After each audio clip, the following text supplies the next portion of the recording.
Hi, and welcome back to this Thursday edition of Focal Point on AFR Talk. Brian Fisher is my name. Welcome aboard the USS Focal Point, our patrol boat in which we patrol the choppy waters of America's public life, looking for the coordinates where truth intersects with politics. Great to have you in the conversation today. Now, I want to begin by talking a little about, just do kind of an update on what's going on with this Obamacare fiasco. And I've got a very simple point to make in this segment. And I'll cycle back to this when we talk about what Reid is up to this morning and getting rid of the filibuster, which, by the way, to some degree, I actually support. I've never been a fan of the filibuster as it has been used by the Senate. The form it's morphed into, I don't like it, because you can just kind of filibuster by raising your hand. Now, the whole idea of a filibuster is if you're going to filibuster, you got to talk. Now, I'm for that. I am for unlimited debate.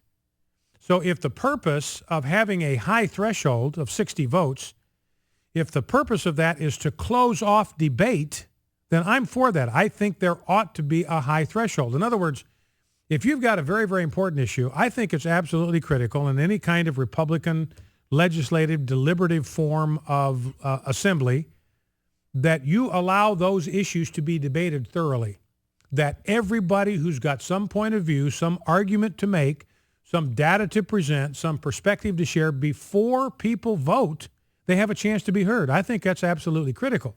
Now, if you got a deal where you can end debate on an issue, now this is just for nominees to the federal bench and for cabinet positions, so it's somewhat limited in scope.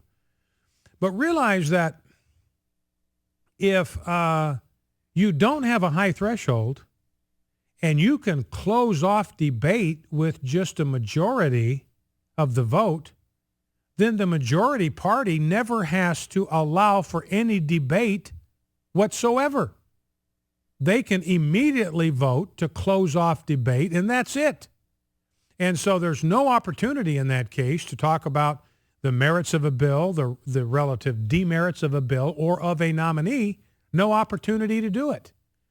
And that's profoundly, profoundly unfair. So I think that we ought to have a filibuster that requires people to talk. I think this Mickey Mouse thing where you can raise your hand and say, I filibuster, and everything comes to a screeching halt, I mean, that's just Mickey Mouse to me. And that's not worthy of a representative form of government.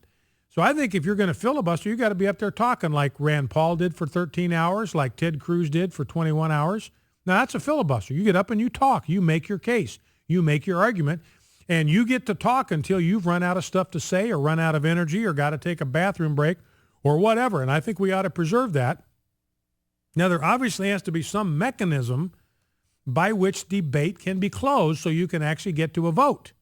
In other words, if one party can just kind of keep endlessly talking and talking and talking and talking and pass the baton and so forth and so on, so you never can get to a vote, well, that's a problem because you're not going to be able to make decisions that way. So there has to be a way to close off debate, and the threshold needs to be actually pretty high to do that. I've kind of wound up talking about this issue before I planned to get to it, so let me just kind of stay with this filibuster issue while I'm here. Just passed the Senate 52-48, kind of a breaking news kind of deal. So let me stay with this thing. I'll give you a little bit of background on the whole filibuster idea, where that came from and how we got to where we are. But I'm entirely in favor of having a high threshold in debate. I don't want debate cut off. I don't care who's in charge. I don't care what party it is. I don't care what the bill is. I don't care who the nominee is. I think you need to have a high bar to close off debate, and it's got to be higher than a majority, because that means the majority party in any circumstance could just simply terminate debate. So I think 60 votes is actually a pretty good threshold, because that would require, in almost all cases, that's going to require some bipartisan consensus that, yeah, we've pretty much debated this. Everybody has spoken their piece. Just about everything that can be said about this bill or this issue has been said. It's been a vigorous debate. We've had a chance to hear all points of view, and now it's time to vote. And I think that needs to be a high threshold, and you need to have it. You need to have a way to bring that filibuster to an end. But this Mickey Mouse stuff that we've had, and it was started by the Democrats, by the way, and that's what I'm going to get to here in a second. This whole business of this Mickey Mouse filibuster was started by Democrats. And again, as I mentioned, I think this is an absolute desperation move on Harry Reid's part. The Republicans have filibustered 3 nominees to the Second Circuit Court of Appeals, which has the lightest load of all the circuit courts of appeal. They've got 8 judges there, which is actually enough. They don't actually need a full slate of 11 judges. There's not enough work for them to do. You got some of the other circuits are overloaded. Second Circuit, they've got time on their hands. But it's an important Circuit Court of Appeals because it's in D.C., and it's widely considered to be a stepping stone to the Supreme Court. And that's why the Democrats want to stack this thing. They want the Second Circuit Court of Appeals to be absolutely stacked and packed, locked and loaded with hardcore activist liberal judges who do not care about the restraints of the Constitution, for whom the Constitution is just sort of a meaningless little impediment that they can brush aside in order to impose their judicial will on the American people. That's what liberals want. And they realize they are running out of time to do this. I mean, I think what's motivating all of this is the desperation on the part of the Democratic Party that they're about ready to suffer a humiliating defeat in November. And so they want to try to get as much wedged in as they can between now and November while they still have a majority. So that's why they've reduced the threshold now to a simple majority so they can start ramming these judges through one after another, get these young liberal activist judges rammed through on the federal circuit so they will be there then. And because they serve for good behavior, until Republicans ever develop enough courage to impeach judges for abusing the power of their office by ignoring the Constitution. I mean, that's what impeachment is there for. You can impeach a federal judge if he misapplies the Constitution. From a judicial standpoint, that's a high crime and a misdemeanor. You can't commit a worse offense as a judge, as a federal judge, than to set aside the law and to ignore the Constitution of the United States. I mean, you talk about a crime or a misdemeanor, that would be it. That means every time a judge issues an activist ruling, that is an impeachable offense in the minds of the Founding Fathers and in my mind. That's what it's there for. So that these, it says they serve during good behavior. Everybody says, well, judges serve for life. No, they don't. The Constitution says they serve during good behavior, which means if their behavior goes bad, they can be impeached, they can be convicted, and they can be removed from office if their behavior is no longer good, if it's bad behavior. You ask me what bad behavior is, it's issuing judicially activist rulings. It's ignoring the plain meaning of the Constitution and imposing your will on the American people. That's bad behavior.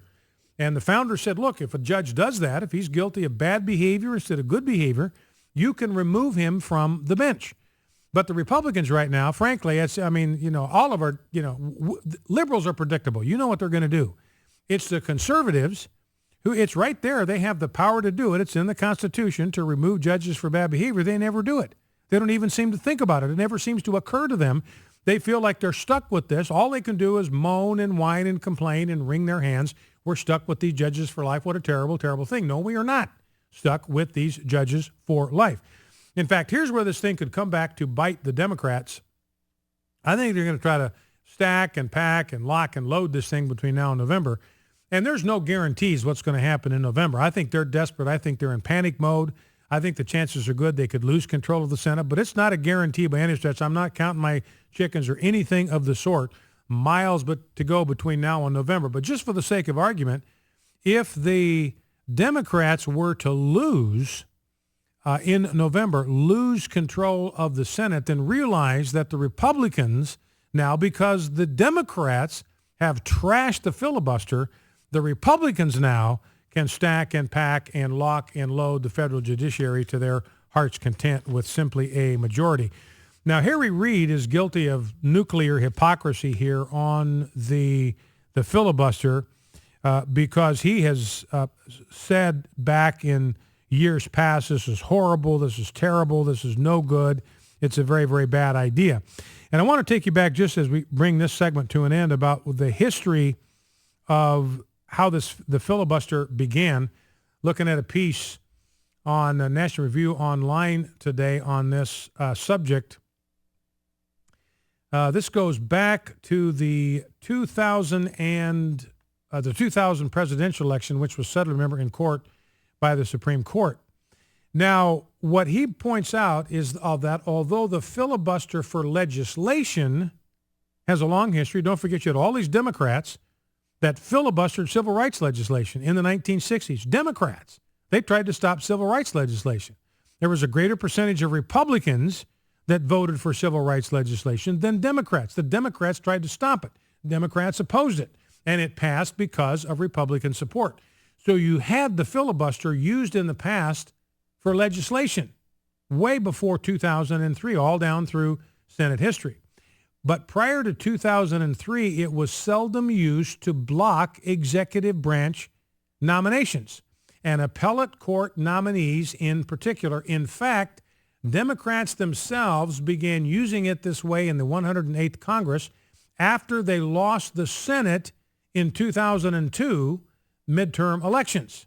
So there's a backstory here where nobody used the filibuster, this Mickey Mouse filibuster, to block judicial appointments or cabinet nominations until the Democrats started doing it in 2003 because they were ticked off that they lost the midterm elections in 2002. And that's what liberals do. When they lose, they cheat. When they lose, they take their marbles and they go home. And that's what the Democrats did for the first time in the history of the Senate. Back in 2001, Democrats got their break when Vermont Senator James Jeffords left the Republican Party. That switched control of the Senate to the Democrats, who immediately turned their attention to the 11 appellate court nominees then before the Senate Judiciary Committee, 2 of them Democrats, a gesture from Bush. Only Republicans do that. I mean, Bush gave them 2 Democrats. There's no reason to do that, none. Democrats are never going to return the favor, so we're just getting played for chumps when we do that.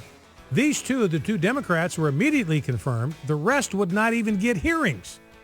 Instead, the Democrats began calling for litmus tests.